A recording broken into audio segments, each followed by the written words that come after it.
Salam, salam sehat. Perkenalkan, nama saya Joy Stefanus Elsa.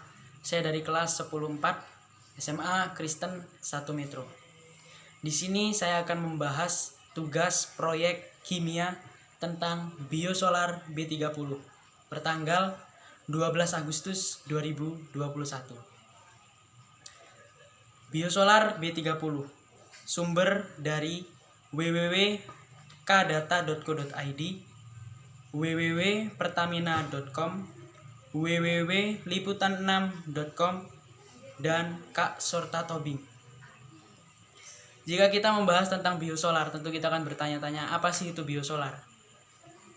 Berdasarkan data yang telah saya kumpulkan, biosolar merupakan suatu energi terbarukan atau dapat kita sebut juga dengan energi alternatif bagi mesin yang bahannya berasal dari tanaman dan bahan nabati sehingga mudah untuk dibudidayakan.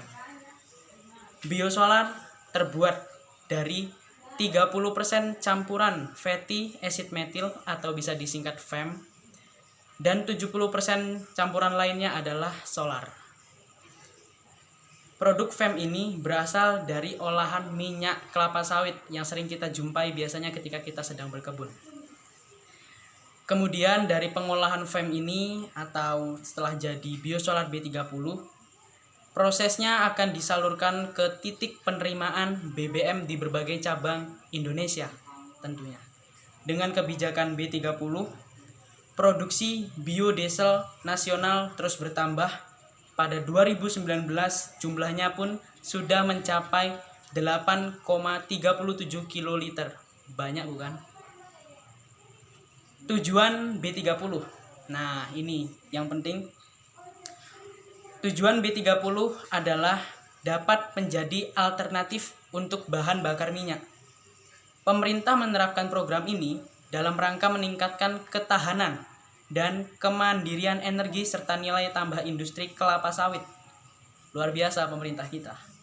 Selain itu, bahan bakar tersebut relatif lebih bersih dan dapat mengurangi emisi karbon. Ada fakta menarik, ada info menarik dari B30 ini.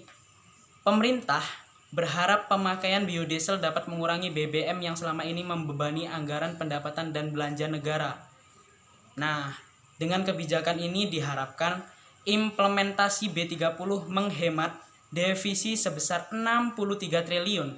Artinya, bahan bakar minyak jenis biosolar B30 ini dapat membantu meningkatkan perekonomian Indonesia melalui pengurangan volume impor solar dari negara lain tentunya. Nah, itu tadi adalah hasil dari data-data yang telah saya rangkum melalui beberapa media yang juga telah saya telusuri. Berikut ada 3 pertanyaan yang telah diberikan dan telah saya jawab. Pertanyaan pertama, bagaimana biosolar B30 dibuat? Biosolar B30 dibuat dengan menggunakan reaksi metanolosis antara minyak nabati dan metanol, lalu dibantu katalis basa, yang setelah itu dicampur dengan fatty acid methyl atau FAM, yang juga merupakan olahan dari kelapa sawit. Pertanyaan kedua, bagaimana perbandingannya dengan sumber energi non-bio? Sebelum kita ke perbandingannya, kita harus tahu perbedaan antara biosolar dengan yang non-biosolar. Jika biosolar itu terbuat dari bahan nabati dan tanaman sehingga mudah untuk dibudidayakan. Lalu kalau non-bio itu yang menggunakan fosil sebagai bahan utama pembuatannya, yang mana lambat laun bahan bakar pembuatan non-biosolar ini atau fosil akan habis. Maka untuk mencegah kehabisan dari fosil ini, terciptalah energi alternatif berupa biosolar B30 ini. Perbandingan energi biosolar dan non-biosolar terletak di yang pertama, ada kandungan energinya. Karena bahan yang digunakan tidak sama, kandungan energi biosolar lebih rendah daripada solar, sehingga tenaga yang dihasilkan biosolar pun lebih kecil daripada solar biasa. Yang kedua, kadar sulfur. Kadar sulfur pada biosolar lebih rendah dibanding solar maka biosolar lebih ramah lingkungan jika dibanding dengan solar. Lalu perbandingan yang terakhir, yaitu kekuatan pada proses oksidasi. Proses oksidasi biosolar yang tidak sekuat solar menyebabkan masalah pada proses penyimpanan. Nah, yang mana masalah ini dapat mengakibatkan penyumbatan pada beberapa bagian mesin. Kita lanjut ke pertanyaan yang ketiga.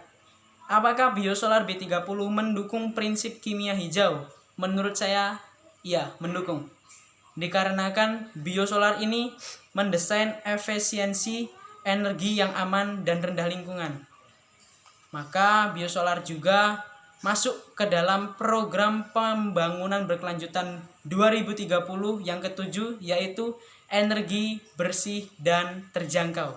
Sekian hasil pembahasan dari proyek kimia saya, Joy Stepanus Elsa, mengucapkan terima kasih, salam sehat dan salam.